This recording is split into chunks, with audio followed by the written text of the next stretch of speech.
चुनाव आयोग इलेक्शन की घोषणा करता है चुनाव की तारीखों का, उससे पहले बीजेपी की आईटी सेल को पता होता है कि चुनाव कब होना है। तो ये बात तो है, जो कॉन्स्टिट्यूशनल इंस्टीट्यूशंस है उनको ईमानदारी से जो है चुनाव कराना चाहिए और अपने दायित्वों का निर्वहन करना चाहिए। राहुल जी का ये बयान अपने में दर्शाता है कि उन्होंने बिहार विधानसभा चुनाव में अपनी हार स्वीकार कर ली है।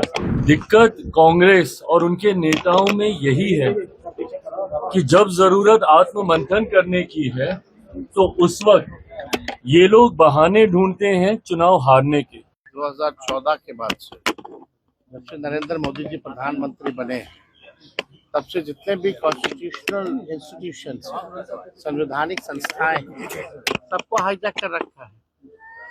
चुनाव आयोग इलेक्शन की घोषणा करता है चुनाव की तारीखों का, उससे पहले बीजेपी की आईटी सेल को पता होता है कि चुनाव कब होना है। तो ये बात तो है, लेकिन इन सब पे हम लोगों की नजरें हैं।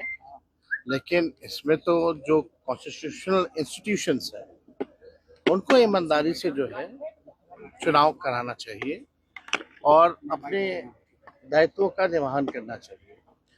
अगर कॉन्स्टिट्यूशनल इंस्टीट्यूशन अगर बर्बाद हो जाएगा तो लोगों को जस्टिस और न्याय कहाँ मिलेगा। तो ये बड़ी बात है, कोई भी अधिकारी किसी भी इन्फ्लुएंस में ना आए, ये होना चाहिए। पिछले बार जो 20 का जो चुनाव हुआ था, हम लोग तो सरकार बना लिए, पहली बार उस समय इलेक्शन कमीशन ने 3 बार प्रेस कॉन्फ्रेंस करके जस्टिफाई किया। आखिर चुनाव की गिनती क्यों रोकी गई शाम में, फिर रात के अंधेरे 11-12 बजे की शुरू की गई, और जो जीते हुए कैंडिडेट जिनको अनाउंस कर दिया गया था शाम में हमारे, उनको किसी को 12 वोट से, किसी को 100 वोट से, किसी को 500 वोट से घोषणा होती है कि हार गए। जो जीते हुए शाम में थे अनाउंस्ड, ये कह के कि भाई अपडेट किया जा रहा है कंप्यूटर में। तो इस तरह की बातें तो हैं। साथ में सभी लोगों को सजग भी रहने की जरूरत है और देश की जनता ये मानती है कि जितने इंस्टीट्यूशंस हैं अब बीजेपी का एक प्रकोष्ठ के रूप में पार्टी का काम करती है। तो राहुल जी का ये बयान अपने में दर्शाता है कि उन्होंने बिहार विधानसभा चुनाव में अपनी हार स्वीकार कर ली है। जिस तरीके से महाराष्ट्र में ये लोग बुरी तरीके से चुनाव हारे हैं, दिक्कत कांग्रेस और उनके नेताओं में यही है कि जब जरूरत आत्ममंथन करने की है तो उस वक्त ये लोग बहाने ढूंढते हैं चुनाव हारने के। लंबे समय तक बहाना चला था ईवीएम ईवीएम ईवीएम, अब वो बहाना कहीं ना कहीं ठंडा हो गया, तो अब ये फिक्सिंग वाला एक नया बहाना इन्होंने निकाल लिया। और जो लोग चुनाव आयोग पे उंगली उठाते हैं, सवाल करते हैं और जिनका समर्थन यहाँ के क्षेत्रीय दल करते हैं, क्या वो व्यवस्था सही थी जब एक कलम से चुनाव आयोग की नियुक्ति हो जाती थी?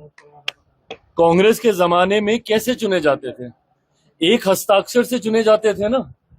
आज तो फिर भी ये व्यवस्था बना दी है कि जब तक विपक्ष के दल की सहमति, रजामंदी नहीं होगी, एक कमेटी का गठन कर दिया गया जिसमें एलओपी की भी भूमिका है, उसके बाद इनकी नियुक्ति होती है। तो एक ऐसी व्यवस्था पे इनका प्रश्न चिन्ह है जहां पे एक समिति के द्वारा इलेक्शन कमीशन को चुना जा रहा है। पर जब कांग्रेस के जमाने में एक हस्ताक्षर से चुन लिया जाता था, वो व्यवस्था सही थी। हकीकत है कि अगर इनको किसी एक व्यवस्था में नुक्स निकालने हैं, किसी एक संस्था में नुक्स निकालने हैं, तो वो कॉन्स्टिट्यूशन बॉडीज नहीं है, वो इनकी अपनी पार्टी है, कांग्रेस की पार्टी। उसमें इनको नुक्स निकालने की जरूरत है। जो निकालते भी हैं गाहे बगाहे अलग अलग राज्यों में जाके, कभी जयचंद ढूंढते हैं अपनी ही पार्टी में, तो कभी अपनी ही पार्टी का विरोध करके आ जाता है। और सही कर रहे हैं वो, क्योंकि आत्ममंथन इनको करने की जरूरत है। और आत्ममंथन नहीं करने की वजह से हर बार हार का ठीकरा, कभी चुनाव आयोग पे थोपना, कभी किसी फिक्सिंग पे थोपना, कभी ये बोलना कि भैया ईवीएम खराब है, ये अपने में दर्शाता है कि इन्होंने बिहार में भी हार मान ली है। परिणामों के बाद किया हार का ठीकरा पहले से ही किस में फोड़ा जाए, उसकी भूमिका राहुल जी और इनके तमाम गठबंधन के दल बना रहे हैं, और बिहार के बाद आसाम, बंगाल, तमाम राज्य ये लोग हारने जा रहे हैं।